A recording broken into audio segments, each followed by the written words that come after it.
Bismillahirrahmanirrahim. Assalamualaikum warahmatullahi wabarakatuh. Amin. Wassalatu wassalamu ala asrofil anbiya wal mursalin wa ala alihi washabihi rasulillah ajmain.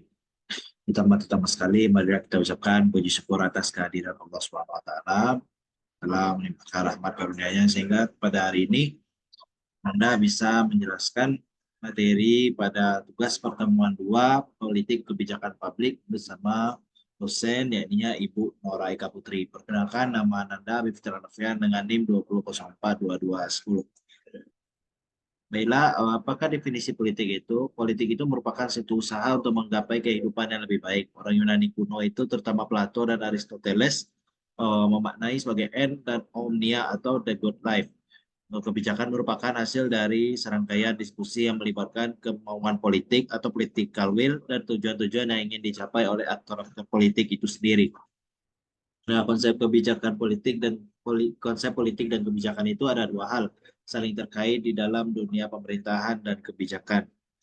Nah, yang pertama itu kelima konsep politik dan kebijakan itu yang pertama adalah negara.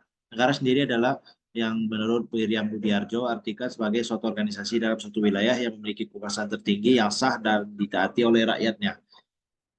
Yang kedua adalah kekuasaan. Yang kedua adalah kekuasaan. Apa itu kekuasaan itu menurut Bu Miriam Budiarjo? Kekuasaan itu adalah sesuatu kemampuan seseorang atau suatu kelompok untuk memengaruhi perilaku seseorang atau kelompok lain sesuai dengan keinginan para pelaku itu sendiri. Selanjutnya yang ketiga, pengambilan keputusan. Nah, pengambilan keputusan ini adalah eh, merujuk pada proses yang terjadi pada saat keputusan itu tercapai. Dalam ilmu politik, pengambilan keputusan itu terkait dengan berbagai macam keputusan diambil secara kolektif, mengikat seluruh masyarakat. Keputusan-keputusan tersebut umumnya menyangkut tujuan masyarakat atau kebijakan yang mencapai tujuan itu.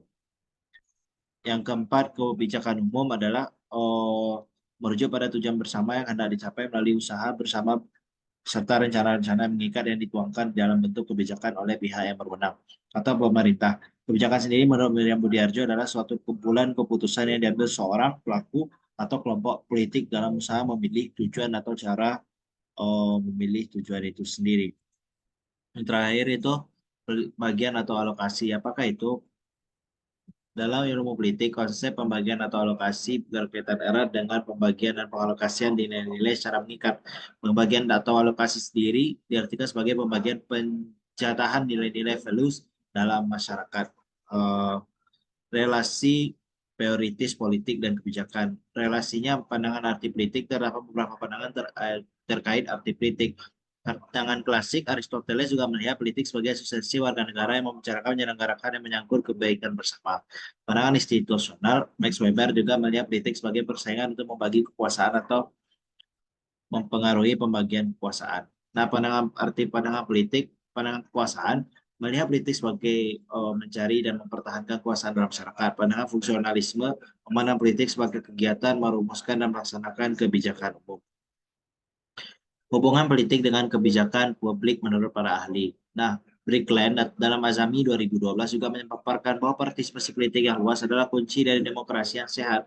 Namun partisipasi politik jangan hanya dilihat dari kacamata voting saja. Ada skala yang lebih luas untuk komunitas yang berbeda-beda, serta ekonomi yang berbeda-beda, umur dan kategori lainnya untuk berpartisipasi. Pembuat kebijakan desanya sensitif terhadap hal ini, terhadap opini publik, dan pada akhirnya kita dapat mengatakan bahwa publik umum sering tidak dapat berpartisipasi dalam pembuatan kebijakan itu sendiri. Nah, kelompok kepentingan ini dikatakan penting dan mungkin merupakan pusat pada proses kebijakan karena kekuatan individulah adalah keajaiban yang hebat ketika dibentuk secara kelompok. Hubungan eh, politik dengan kebijakan publik itu apa? Hal ini tersebut juga didukung dengan pendapat Lister Al-Zami 2012 menyatakan bahwa kewarganegaraan politik harus menjadi bagian dari masyarakat secara penuh karena ketika masyarakat menjalankan politik yang berbeda dengan lainnya, maka ia berisiko mengorganisasikan sebagai politik yang tidak setara. Berarti pemaparan dari para ahli di atas disebutkan bahwa kebijakan publik itu sangat dekat dengan kaitannya dengan politik. Karena kebijakan publik itu dibuat oleh aktor yang memiliki kedudukan politik, yang biasanya suatu yang dekat dengan politik itu adalah lebih pro terhadap kelompok yang dominan. Oleh karena itu, kebijakan publik terkesan hanya memenuhi kebutuhan para pihak dominasi yang tidak memenuhi kebutuhan masyarakat umum. Sebab itu, dievaluasi kebijakanlah untuk menelaah seberapa efektifkah kebijakan itu diimplementasikan. Sekian presentasi pada hari ini. Mohon maaf jika ada kesalahan, kekurangan. Assalamualaikum warahmatullahi wabarakatuh.